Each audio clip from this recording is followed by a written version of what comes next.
Border 2 में सनी देओल और आयुष्मान खुराना होंगे। यहां आपको फिल्म के बारे में जानने की जरूरत है। ऐसा लग रहा है कि गदर 2 ने सनी देओल के करियर को फिर से जीवंत कर दिया है। अभिनेता के पास कुछ अद्भुत परियोजनाएं हैं जिन्होंने पहले ही काफी हलचल मचा दी है, और अब खबरें आ रही हैं कि चर्चित फिल्म बॉर्डर 2 के सीक्वल पर भी काम चल रहा है।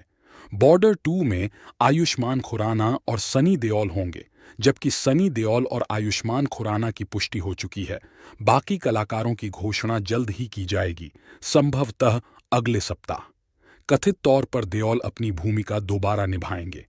कहा जा रहा है कि बॉर्डर 2 में रोल के लिए सुनील शेट्टी के बेटे अहान शेट्टी से भी बातचीत चल रही है। यह 1971 के भारत-पाकिस्तान युद्ध पर आधारित होगी।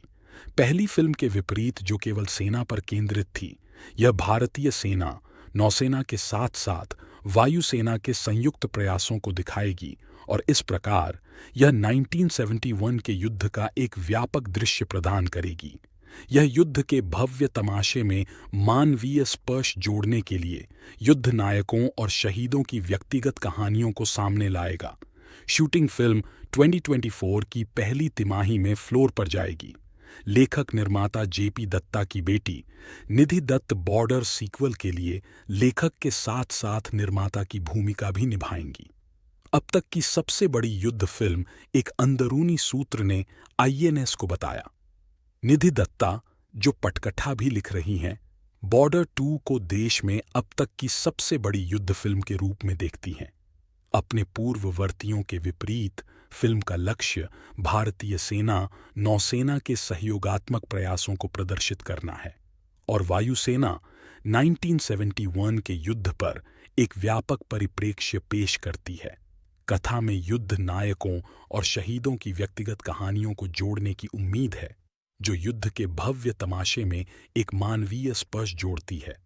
निदेशक अनुराग सिंह, जो अक्षय कुमार के नेतृत्व वाली केसरी के लिए जाने जाते हैं, कथित तौर पर फिल्म का निर्देशन करेंगे। निधि इस परियोजना के पीछे रचनात्मक शक्ति होंगी। बॉर्डर 2 के बारे में अधिक जानकारी फिल्म के लिए जमीनी काम 2022 में शुरू हुआ, जिसमें वास्तविक स्थानों पर शूटिंग के लिए रक्षा मंत्रालय से आवश्यक अनुमति प्राप्त करने और ऐतिहासिक घटनाओं का प्रामाणिक प्रतिनिधित्व सुनिश्चित करने के लिए प्रामाणिक नामों का उपयोग करने के लिए दिल्ली की कई यात्राएं शामिल थीं। जेपी दत्ता एक ऐसी कहानी बनाने पर अड़े थे जो बॉर्डर की विरासत के साथ न्याय करेगी।